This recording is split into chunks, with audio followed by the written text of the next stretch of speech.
Today we're having a look at some drills and practices for the inverted winger, trying to get them in a position where they can use their skill to cut inside and shoot, or potentially go on the outside and score more goals. The role of the inverted winger is to now be much more of a goal-scoring threat. Typically, the inverted winger will get the ball, drive at the fullback and try and cut inside towards the penalty area and get their shots away on goal and potentially score more.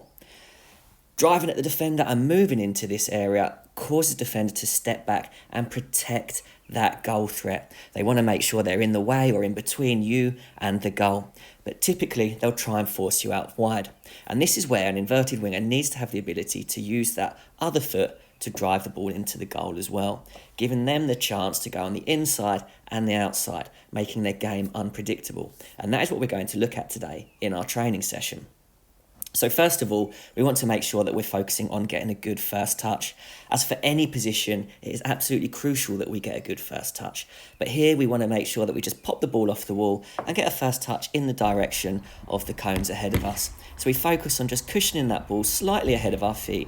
Aim not to hit the ball too far out of our feet because we want to work on that close control today, making sure that the ball stays nice and close to our feet. The inverted winger will usually play on the opposite wing to their favoured foot. So usually on the left-hand side, you'll get players cutting in onto their right. So we want to have players who are comfortable cutting inside, really comfortable and confident in taking players on 1v1. And to do that, they've got to have lots of skills in their locker, able to get past opponents and then provide a goal-scoring threat. And today, we're going to look just at that. We want to keep the ball close to our feet, we want to develop our skills and then improve our goal scoring threat, whether that be on the inside through cutting in or going on the outside and driving across the goal. But as you can see here, we're now just progressing and adding in a little step over. We want to make sure we practice on both feet. An inverted winger is dangerous if they can go on the inside and the outside. Make sure that you can use and do skills on both feet, and we're just starting off with the step over here to help you improve that balance and improve that ability to go and take on your opposition. And as we train, we need to make sure we get the fundamentals right. Have a quick check of your shoulders so we know where to position the ball. And as you can see here, I've just added in 2 red cones. We're going to turn around the cones and then almost face the triangle of yellows ahead of you. Use these yellows as a defender. You want to take a tight turn around the cone and then face them. Engage that defender and have a quick little step over, dropping the shoulder and making sure your movement is explosive. We don't need lots of equipment. It doesn't even always have to be cones. It could just be a little order that you move the ball around in the garden or down the pitch. But we've got to make sure we check our shoulder, take a good touch in the direction of where we need to go, have close control and then perform that quick step over. But once again, we have to make sure we practice using both feet. Both-footed wingers are crucial, and it also gives you a much better chance of playing on the right or the left-hand side, rather than just limiting your position to being on one of the wings.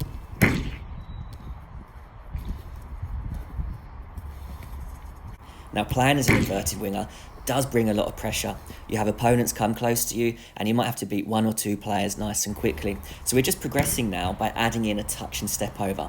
We perform a quick step over, turn around the cone, but then we're aiming to angle our body again at that defender, those yellow cones. If we can do this, we engage them, we can then shift the ball across our body and step over with the same foot. At the same time as that, we want a quick drop of the shoulder. Doing this is going to get the defender off balance and potentially allow you to burst past them. But again, it's that inverted winger position. You will get you put under pressure a lot, so you need to make sure we can do combinations of skill and have quick body movements to get past them. And now we're going to get our shot on target afterwards. And as you can see, first of all, we've started by going on the outside. So instead of cutting in and just going and driving at the goal on the inside, we're pushing the ball to the edge of the defender. It's really important that you've got the ability to go to the outside as well. Players like Mahrez are really, really good at cutting inside regularly, but then sometimes going on the outside of the defender. It creates unpredictability and makes the defender's job really difficult because they don't know where you're going to go. If you always cut inside because you're playing on the left and you favour your right foot, then the defender's going to block you off and force you down the line. So make that defender worried, make them doubt what you're going to do, and also give them the concern that if they do show you down the line, you can take the ball on your other foot and still get a shot away on target and still be a goal threat. Our final progression adds in a quick turn where we can drive forwards towards those yellow cones. Quick step over, dropping our shoulder, and then pushing the ball into the space. We're now practicing attacking that defender with a little bit more speed, giving us the chance to go and drive forwards, drop our shoulder with that step over, and then finish on the left foot or the right foot.